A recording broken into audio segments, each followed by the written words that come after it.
Hello, and welcome to Year of the Vampire. This week we watched Priest. I like this movie. I did watch it once back around the time it came out in 2011, but I didn't really pay much attention to it. I'm glad I paid more attention this time. I liked it, but I definitely have two very big complaints. We'll get to that. But yeah, so, plot. Okay, so this family in the middle of a desert gets attacked by a bunch of vampires, and the daughter of that family gets taken. Oh, I totally forgot to mention the group of the priests, which that's who our main character is. It's her uncle, who's part of a group of priests that supposedly extinguished all the vampires, at least according to their church-controlled society, which basically controls the world. Yeah, essentially. It's weird. It definitely feels dystopian. I mean, yeah, obviously.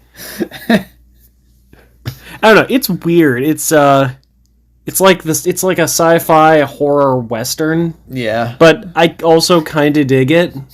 I like strange western. I did not realize that was a genre name. Weird western. Weird West.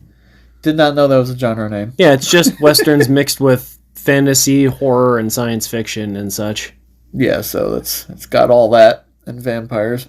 I mean, you played a little bit of Dark Watch with me quite a while back. That's Weird West. That was a good game. Yeah, it is a fun game. Anyway, yeah, hopefully I don't pick up the fireworks, but...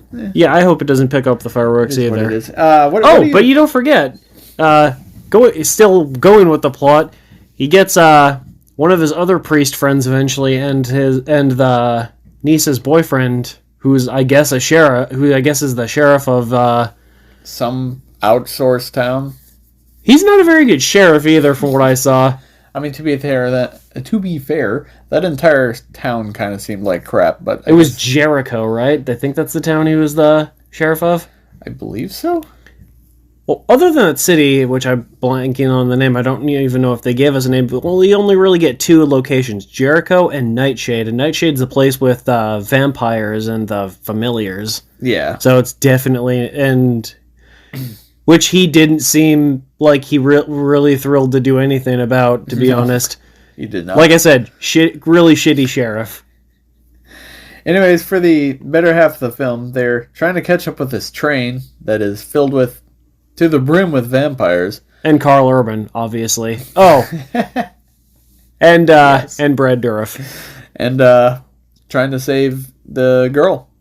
Yeah, just gonna go save one person, I guess. I mean, to be fair, the train is also heading towards the main, church town to, wipe out the rest of the humans, but... Oops. Anyways, what do you think of the acting? The acting was kind of wooden, if I'm gonna say it. I don't know.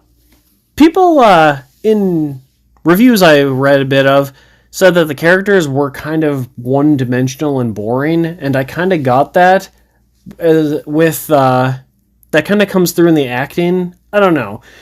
I mean, you get good performances. Again, I thought Carl Urban was good and Brad Dourif was entertaining, but yeah, each character. Everyone else just seemed kind of. I don't know. They were just kind of they were just kind of one note, just not very dynamic, interesting characters. But the acting wasn't bad.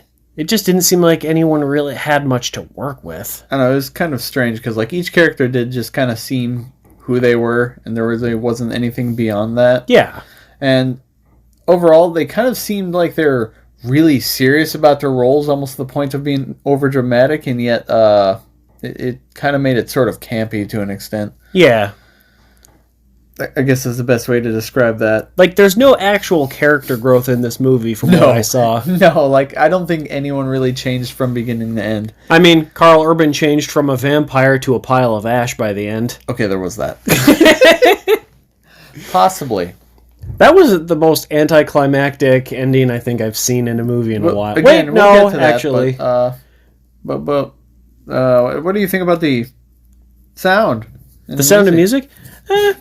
Just had your basic music, like a lot of movies. I liked the music at the beginning, though, where it was really orchestral and had kind of like a church choir sound to it. I kind of wish they'd used more of that. Yeah. But I don't think they used anything like that again, or if they did it sparingly. It was just your generic background music other than that. But that actually did really kind of set the tone for the movie. Yeah, just like a lot of synth for the most part, but nothing was really memorable. No.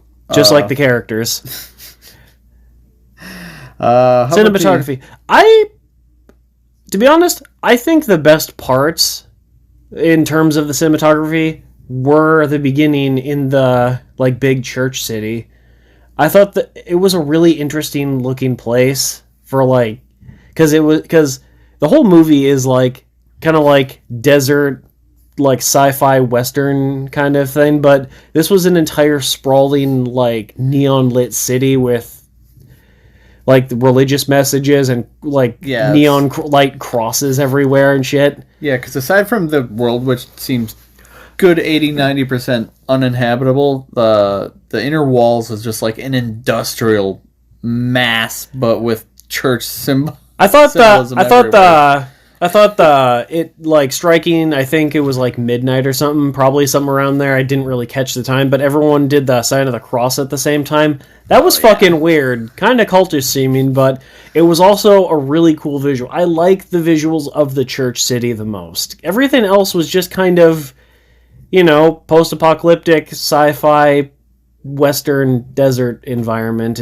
Nothing else really stood out. Yeah, the acting. Aside from a couple of characters, nothing was really memorable. Like it worked, but it just did what it needed to do without really standing out. Yeah, like in the picture we're using, you can is actually what the city looked like. It's at least somewhat interesting, but yeah, most of the movie is just desert. Yeah, a lot of desert.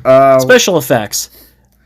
The CG has not aged the greatest, but it's not horrible, but up for the most part, yeah. Like, I actually really liked how the vampires look. They don't have any eyes. Yeah.